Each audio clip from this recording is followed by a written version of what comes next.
Ramadan, di bulan Syawal jangan menurun.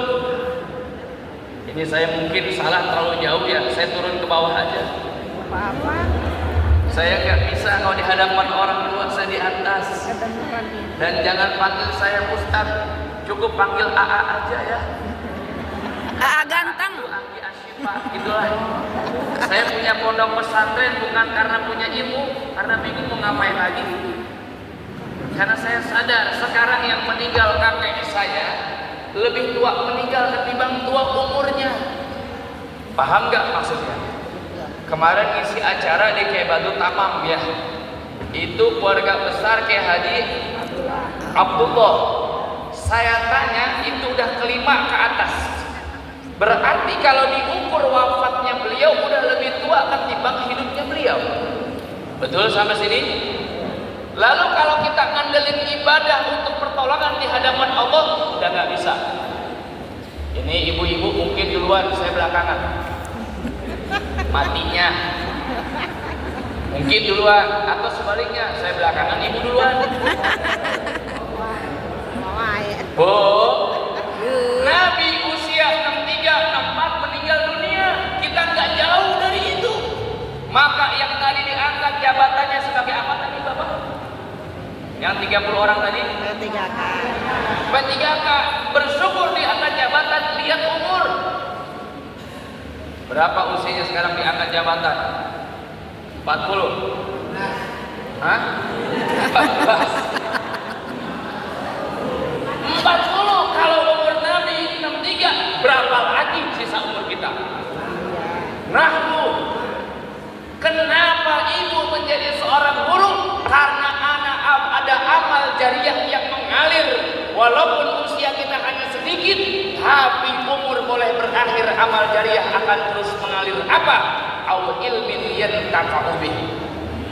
Ilmu-ilmu yang Bapak Ibu ajarkan itu bakal nolong kita semua di hadapan Allah Subhanahu wa taala. Amin. Maka saya bikin pondok pesantren begitu, Abi mohon maaf bukan karena punya ilmu, karena sadar umur saya nggak bakal lama, tapi nanti nunggu kiamat masih lama.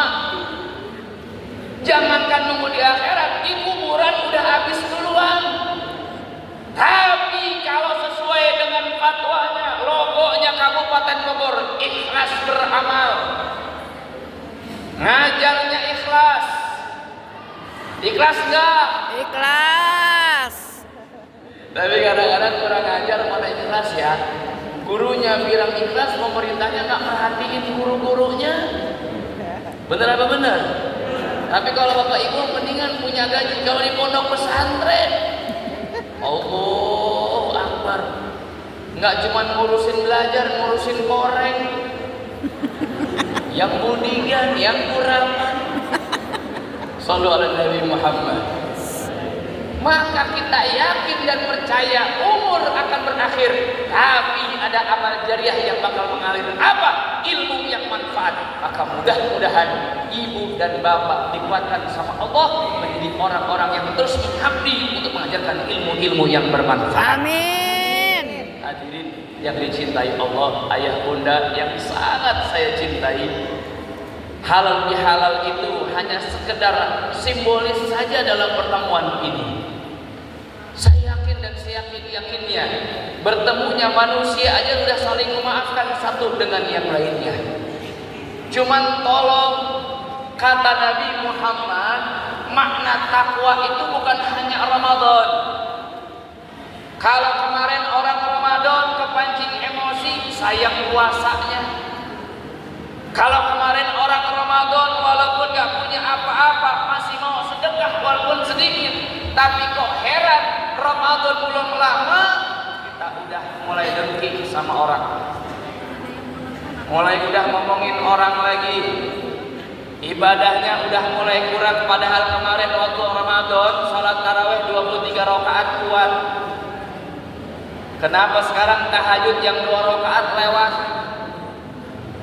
Ayo, kenapa kemarin Ramadan baca Quran bisa hatam? Saya punya santri umur 9 tahun 6 kali hatam Quran Ramadannya. Masya Allah. Tapi kemarin libur 2 minggu orang tuanya telepon, Ustaz nggak pernah sholat berjamaah. Itu manusia. saudara saya, memang dia baca Quran bukan karena Allah, karena gurunya. Mana buktinya? Santri kalau di pondok pesantren berjamaah, begitu libur mual berjamaah. Iya nggak kira-kira? Betul. Malah pegang Ibu HP. juga sama. Bu, Ya. di dalam surat An-Naba ayat 31, ibu yang merekam nanti baca. Ibu yang ingat ayat 31 sampai ayat 40. Siap. Kalau pengen la'allakum tattaqun seorang manusia, ibu-ibu baca surat An-Naba ayat 31. Lil muttaqina. Apa maknanya? Kalau pengen memiliki kemenangan dalam ketakwaan, satu bagi perempuan, temenin suami sama dengan acara yang seperti ini. Mana lagi halal wangi, pakaiannya bagus. Kalau kondangan wangi, nemenin suami. Ini ngomongin yang orang sono. Ini mohon maaf ibu. Makanya lucunya seorang perempuan sampai kata Nabi, surga itu ada di bawah telapak kaki. Ibu, saya mau tanya, kalau surga di bawah telapak kaki ibu, neraka di mana? Nanti takut ada murid yang nanya, biar buat bahan pertanyaan, perjawaban. Kalau surga di bawah telapak kaki ibu, berarti neraka di mana adanya? Di bawah bapaknya. Mentang-mentang ibu paling enak. Ibu jujur aja, ini yang paling banyak datang siapa? Ibu-ibu. Yang paling banyak datang siapa? Ibu-ibu. Di buku absen setiap kelas murid yang paling banyak laki-laki atau perempuan? Perempuan. Oke. Iya Di benar. satu kota ada namanya ibu. Di dalam jari ada namanya ibu. Jadi. Tuh. Hebat kan ibu-ibu? Iya baik, bapak nggak ada. Sampai kata Nabi, al-jannatu tahta aqdamil ummahat, surga di bawah telapak kaki. Pertanyaan saya, neraka di mana? Kalau neraka di bapak masa nyebrang? Nggak boleh neraka nyebrang dari surga. Di mana neraka? Di kepala ibu. Iya juga kalau salah didik. Iya benar. Perempuan itu lucu. Kalau yang bawah mahal, maka yang atas murah. Kalau yang atas mahal, yang bawah. Coba ibu beli kerudung 25.000, ditaruhnya di mana? Di atas. Sepatu cepet. Buat Ditaruh di mana? di bawah. Tuh. Jangan aneh kemana-mana, otak di bawah atas. Ini mah lagi serius, lagi ngaji. Kenapa kok neraka ada di pikiran seorang perempuan? Maka perempuan, kata Nabi Muhammad, gampang melangkah masuk ke surga, gampang mudah pengaruh masuk ke neraka. Aduh. Ujian di akhir zaman sekarang, enggak pondok pesantren, enggak sekolahan, sama-sama guru lagi diuji sama Allah. Betul apa? Betul. Handphone jadi kebaikan, ujian buat ibu. Anak-anak dibikin sama pemerintah, adanya hak asasi manusia, ada baiknya, banyak nggak baiknya. Dulu ibu menjewer saya ngelapor sama orang tua, ditambah lagi sama bapak saya. Sekarang orang tua ngedenger anak dijewer sama guru, malah gurunya di innalillahi Wa inna ilaihi raji'un. Lalu kenapa surga di kaki ibu, neraka di kepala kita? Maka perempuan kalau pengen ke surga, ayat surat An-Naba mengatakan apa? Lil muttaqina. Pada kalau pengen menang dalam kemenangan Quran, satu perempuan nemenin suami lagi tidur dan lagi makan bersama. Rok capek. Ini jangan direkam bahaya. Ini kalau ketahuan murid bahaya. Viral. Ini nyambung dengan halal bihalal. Karena kalau membahas halal bihalal, ibu udah salaman saling rokok selesai. Betul nggak? Betul. Benar nggak? Benar. Perkara Ramadan 30 hari, kata Nabi 30 hari ini syahrul Ramadan. syahrut tarbiyah. Apa makna tarbiyah? Jadikan Ramadan 30 hari ini bulan pendidikan. Siapa yang dididik? Anak-anak kita. Kenapa kudu kita yang mendidik? Karena ibu dan bapak udah capek ngedidik siswa dan siswi bertahun-tahun. Coba mendidik anak sendiri, bisa apa enggak? Mana contohnya? Ngedidik kita aja dah. Ibu buka puasa masak enggak? Masak. Sahur masak enggak? Masak dong. Kenapa Ramadan beres sekarang udah nggak masak lagi? Takaur. Ini mau sebenarnya gue lagi curhat diri sendiri. Beli jadi aja. Orang kan paling ngebahasnya apa? Oh, sholat. Ya sholat. Tapi ada yang lebih penting, kata Nabi, sahur itu bukan tentang makannya, Keberkahannya. Betul. maka saya lihat tema halal bihalal apa? Keberkahan silaturahim, keberkahan seorang ibu di hadapan anak. Bagaimana seorang istri memanjakan suaminya, anak akan melihat bagaimana ibunya aktif untuk khidmat terhadap suaminya. Tuh di rumah kita, Bu, anak kecil itu hubut taklif, dia niru. Kalau ibu yang jadi bu guru mau makan foto dulu, anaknya juga begitu difoto. Ini mohon maaf lahir batin. Ini bukan apa-apa ibu guru, ini bukan ya. Ini jujur-jujuran aja. Makanya surat An-Naba mengatakan yang pertama, kalau pengen takwanya menjadikan kemenangan untuk diri kita, satu, temenin suami kita. Awas, kalau begini kan cakep banget ini, Masya Allah. Kenapa sih suami cemburu sama ibu? Karena ibu cakep banget kalau ibu gini. Kenapa kau cuma kayak kuntil anak?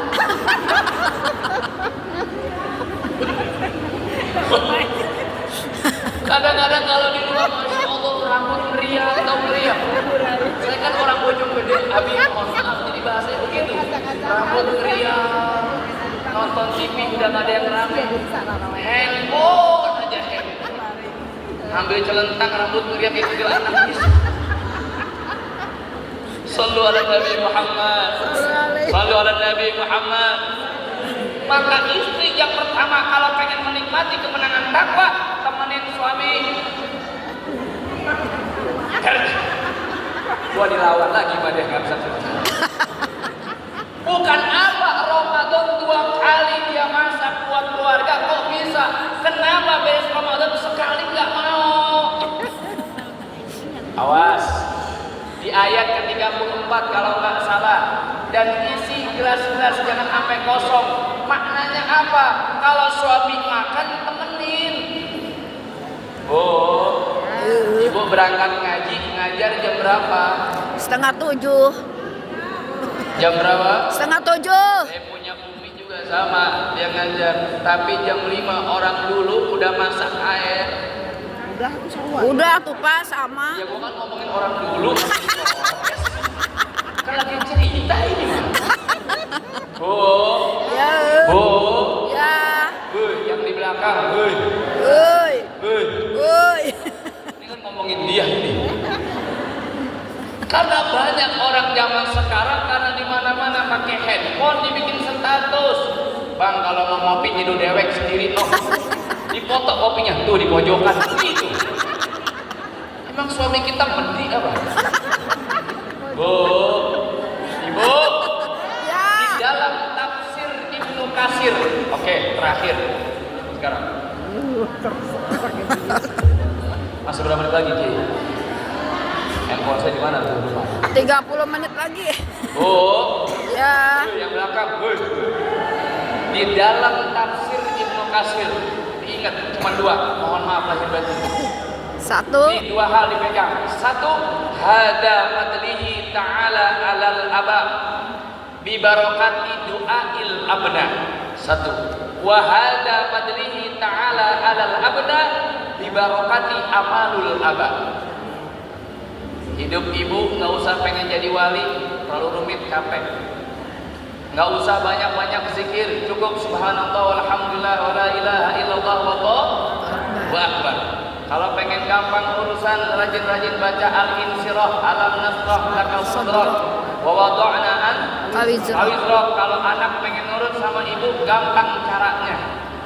Taruh dadanya sama orang tua sama ibunya, baca Alam Nasroh 7 kali. Kalau dia mau tidur nanti tiupin di ubun-ubunnya, insya Allah tuh bocah bangun.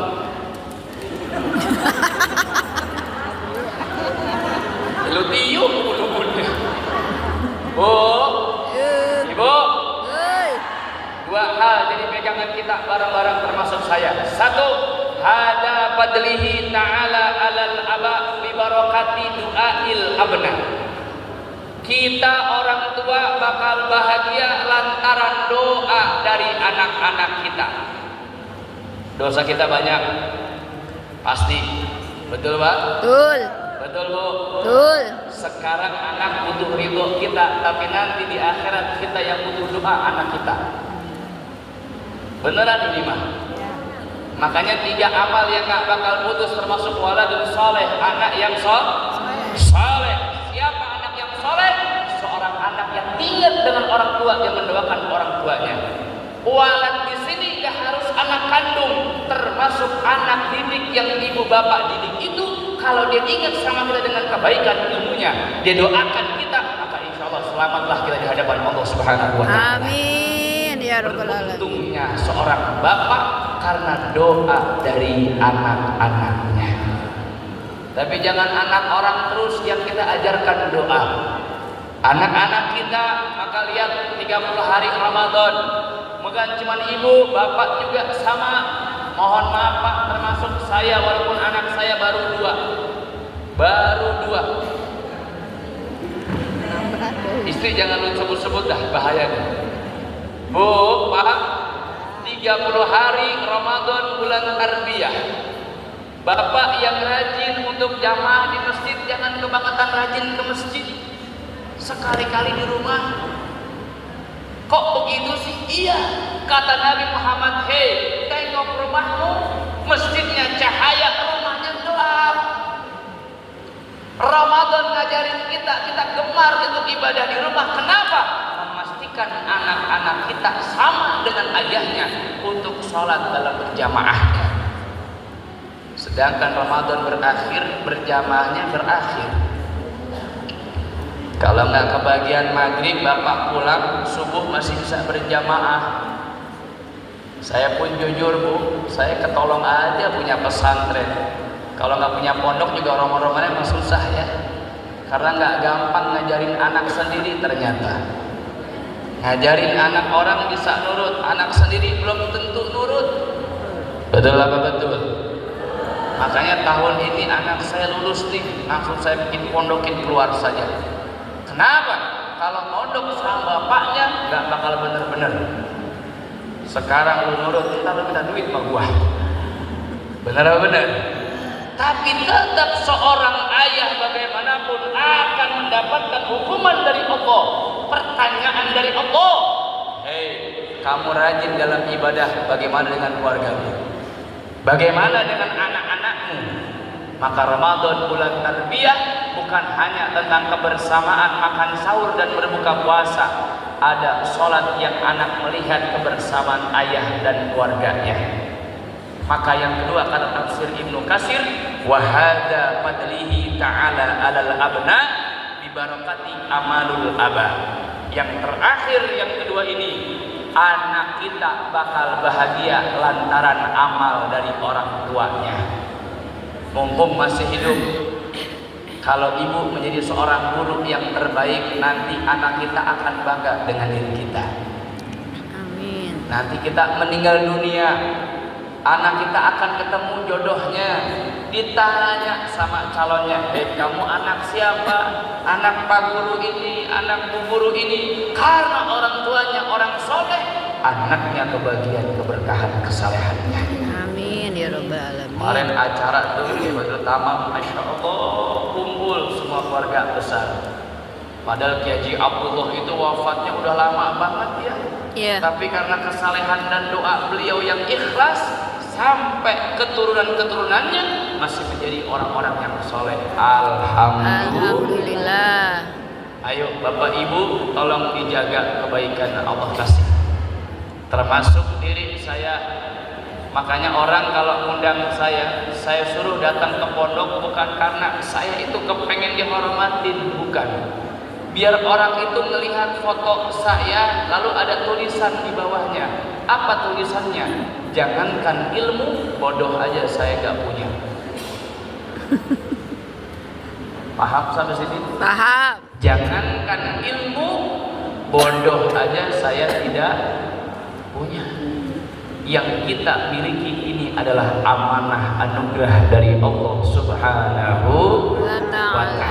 Hadirin jamaah halal bihalal yang dicintai Allah Subhanahu wa ta'ala, maka mudah-mudahan berakhirnya Ramadan jangan berakhirnya tarbiyah kita dalam mendidik anak-anak dan diri kita di rumah tangga. Ibu-ibu boleh sukses mengajar mendidik anak-anaknya, tapi jangan sampai rumah tangga kita justru tidak terdidik. Karena kenapa? Sibuknya kita memikirkan orang lain, tidak memikirkan anak sendiri. Hati-hati bunda, semasa hidup kita udah capek ngurus anak, nanti sejengkal masuk surga kaki kita akan ditarik oleh anak-anak kita lantaran mereka tidak pernah kita didik untuk taat kepada Allah Subhanahu wa ta'ala.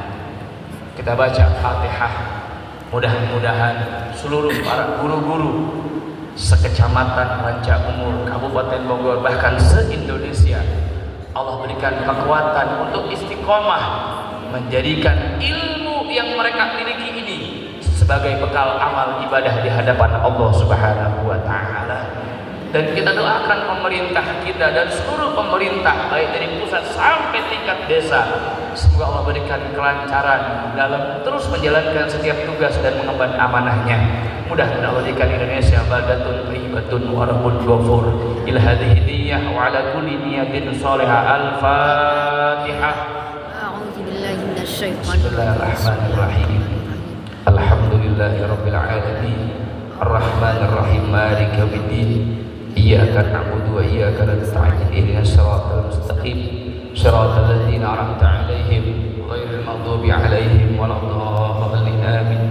Ya Nabi salam 'alaika, ya Rasul salam 'alaika, ya Habib salam 'alaika.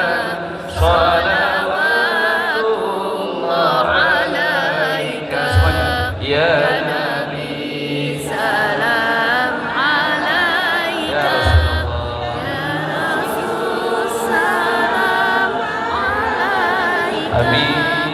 ya Habib salam 'alaika. Salawatullah 'alaika. Mohon izin di dalam surat Al-Kautsar tambahan, karena tadi saya dengar ada yang diangkat mendapatkan jabatannya kenikmatan dari Allah. Bu, Bapak izin, di dalam surat Al-Kautsar yang 3 ayat ini Allah katakan yang pertama inna a'tayna, Kal Kausar, yang kedua fasholli li rabbika li wanhar, rabbika. wanhar, inna syani'aka huwal abtar. Kita yang bersyukur hari ini bisa hadir dan masih Allah kasih hidup dengan kenikmatan sehat, maka bukti syukur nggak cuma kumpul dan makan-makan nanti seperti ini. Kata Allah, inna a'tayna kal kausar.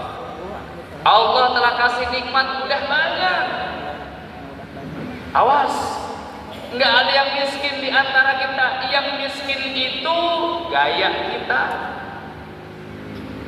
Yang bikin susah itu gaya kita. Nabi kaya, sederhana. Banyak orang kaya, sederhana. Banyak orang biasa, sengsara karena gayanya, mentalnya jadi orang miskin. Bu, inna a'tayna kal kausar. Kalau pengen bersyukur, yang pertama fasholli li rabbika. Salat yang pertama.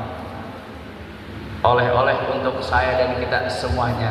Jujur demi Allah sekali saya katakan, saya di hadapan orang-orang yang memiliki ilmu dan amanah besar dari Allah, malu menyampaikan ini, tapi nggak ada salahnya saling mengingatkan. Insya Allah. Fasolli, salat.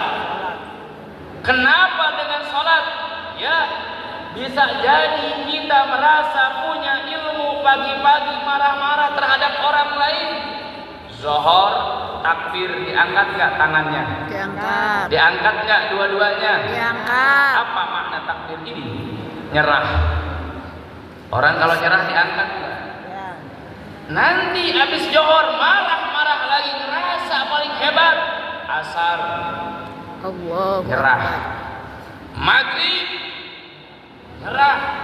Isya, kenapa subuh kan belum ngelakuin apa-apa? Khawatir kita merasa bangun tidur bukan karena nikmat Allah, karena kemampuan kita, sombong kita. Takbir, nyerah. Siapa yang maha besar? Allah. Siapa yang maha besar? Allah. Siapa yang maha esa? Allah. Beres takbir, baca Al-Fatihah. Lalu kita ruku, yang dipegang apa? Lutut. Dengkul. Yang dilihat ke arah mana? Apa maknanya? Sekarang tanah kita injek, mungkin besok tanah yang bakal nginjek kepala kita. Iya betul. Rojiun namanya. Rojiun. Tahu. Modal. Cepat kembali. Masih sombong juga. Sujud. Coba lihat orang sujud, ada gak yang kepalanya ke atas? Tidak ada. Walaupun Pak Sekcam berjamaah dengan saya belakangin, ikhlas dia. Saya sujud dongeng, kepalanya di sini, terima. Karena bukan kita sujud terhadap siapa yang di hadapan kita, tapi dikatakan di awalnya Allahu Akbar. Siapa yang maha besar? Allah. Ilmu di kepala kita, cerdas, akal, pikiran, siasat di sini. Tapi lihat tatkala sholat, lebih rendah daripada tai yang di pantat kita. Paham maksudnya? Paham. Jangan sampai kita, termasuk diri kita semuanya di sini, merasa ilmu ini milik kita. Yakinin bahwa ini adalah anugerah yang gak bisa semua orang dapatkan amanah tersebut. Maka mudah-mudahan syukur kita dengan cara sholat menambah nilai ketakwaan di hadapan Allah Subhanahu wa Ta'ala. Yang kedua, yang terakhir, wanhar. Apa wanhar? Berkorbanlah, bersedekahlah. Maka tengoklah tatkala salam di akhir sholat, nengok ke kanan dan nengok ke kiri. Apa maknanya? Boleh jadi kita hebat di hadapan Allah, tapi kalau nggak peduli terhadap yang lain, kita nggak bakal menjadi siapa-siapa. Bapak, ibu dianggap guru, ada seorang murid. Kalau semuanya punya ilmu, tidak ada seorang guru. Seorang murid yang saat ini nggak bisa sampai nanti mereka jadi presiden sekalipun, bisanya mereka karena keikhlasan ilmu yang dimiliki oleh para guru semuanya. Berkorbanlah, niatkan karena Allah, ikhlaskan di jalan Allah, nanti Allah yang atur kebutuhan kita semuanya. Insya Allah. Mungkin itu saja dari saya. Mohon maaf lahir dan batin, dan jika ada acara berikutnya saya minta izin langsung duluan, karena saya harus langsung ke Cibeteng Abi di hadapan ayah bunda. Ini seperti orang tua saya, karena jujur saya punya orang tua usianya baru 50. Berarti ada yang 50 di sini? Banyak. Dan usia saya baru 35 tahun. Jadi usia muda, cuman mukanya tua aja ini. Ya, saya boleh terakhir minta doa buat saya? Boleh. Bunda, Abi, Umi, Ayah semuanya, doakan saya lagi bangun pondok pesantren. Ini pondok yang kedua. Sekali lagi, saya bangun pondok bukan karena dasar punya ilmu, karena sadar amal itu tinggal yang mengalir aja yang mampu kita berikan. Doakan saya sedang bangun pondok Abi, Kalau Bapak Ibu ke Bojonggede, tanya Pondok Asy-Syifa. Pondok pertama di bawah, sekarang pondok yang kedua di atas. 9 tahun di bawah banjir terus. Ya Allah. Sampai sekarang gak ada beres-beresnya. Dari mulai Bu Dita sebagai Sekcam Bojonggede sampai sekarang dia camat Cancabungur, banjirnya gak beres-beres. Karena bukan salah pemerintah, salah kami yang bangun di tempat banjir. Nah sekarang lagi bangun pondok yang kedua. Nah Syawal ini saya bangun pondok yang ketiga, insya Allah di Porcip Candali. Tahu Candali kan? Tahu. Cancabungur ya. Di Porcip saya dapat tanah 1000 meter. Alhamdulillah. Saya niat bangun pondok dan nanti yang ngisi orang-orang Rancabungur. Memang azam saya begitu, ya Allah, sebelum saya wafat tolong saya pengen punya tanah banyak. Kenapa itu doa saya? Karena banyak santri yang keluar pondok pesantren tapi mereka bingung untuk bikin pondoknya. Kenapa? Karena tanahnya nggak punya. Makanya yang tinggal di Rancabungur tolong dibantu nanti dilihat di Porcip. Dan nanti itu bukan buat saya, setelah kebangun saya serahkan sama orang situ. Bacakan Fatihah.